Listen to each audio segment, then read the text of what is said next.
மொழி எப்பவும் தொடர்புக்கான ஒன்று தான், இல்லைன்னு யாரும் மறுக்கவே முடியாது. உலகத்தில் இருக்க எல்லா மொழிக்கும் இது பொருந்தும், அதையும் யாரும் மறுக்க முடியாது. ஆனால் நம்ம தமிழ் வெறும் மொழி மட்டுமல்ல, பேசினா வர்ற ஓசை மட்டுமல்ல. திரும்பவும் சொல்கிறேன், தமிழ் ஒரு மொழி மட்டுமில்ல, அது நம்ம உயிர், அது நம்ம உணர்வு.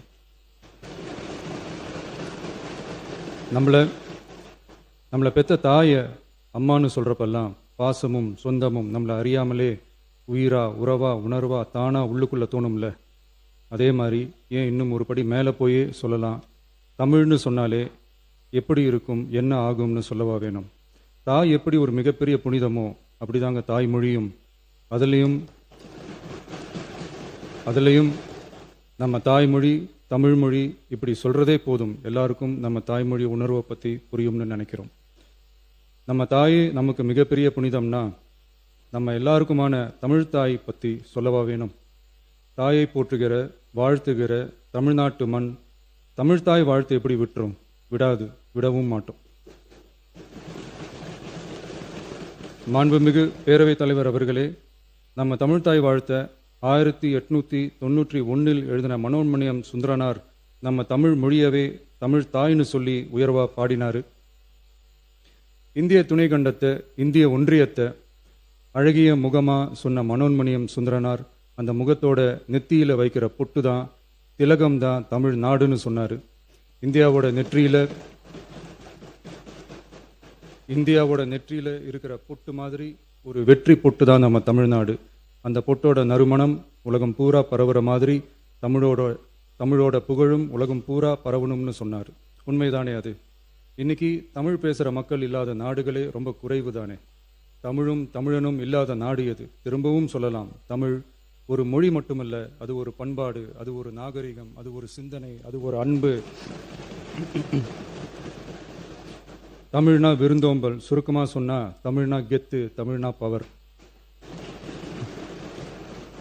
அந்த தமிழோட புகழ சொல்ற தமிழ்தாய் வாழ்த்துல அனைத்து உலகமும் இன்பமுறன்னு சொல்லி உலகத்தையே நம்ம தமிழ் உயர்த்தி பிடிக்குதே தவிர எந்த மொழியையும் எந்த மதத்தையும் எந்த இனத்தையும் ஏன் எந்த ஒரு தனி மனுஷனை கூட தாழ்த்தி பேசல, யாரையும் கொஞ்சம் கூட காயப்படுத்தல.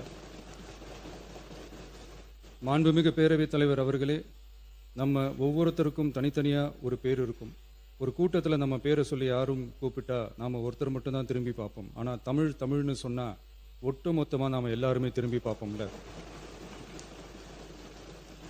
அப்படி நம்ம எல்லாருக்கும் இருக்கிற பொது பேரு தானே அது. நமக்கு தமிழ்னு அடையாளத்தை கொடுத்ததே தமிழ் தானே. ஒரு பேரே, ஒரு சொல்லே, ஒரு மிகப்பெரிய வரலாறுனா அது நம்ம தமிழ் தான். அந்த தமிழை உயர்த்தி பிடிக்கிற தமிழை பின்னாடி தள்ளினா தமிழ்நாடு எப்படி பொறுத்திருக்கும்? ஒரு கட்சிக்கு பிரச்சனைனா சம்பந்தப்பட்ட அந்த கட்சி மட்டும்தான் போராடும். ஆனால் தமிழ்னு சொன்னா ஒட்டுமொத்த தமிழ்நாடும் ஒன்னா வந்து நிற்கும்.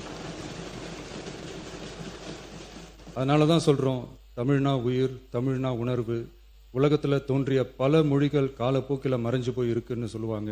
ஆனால் நம்ம தமிழ் காலகாலமாக நிலைச்சி நீடிச்சு நிற்கிற ஒன்று.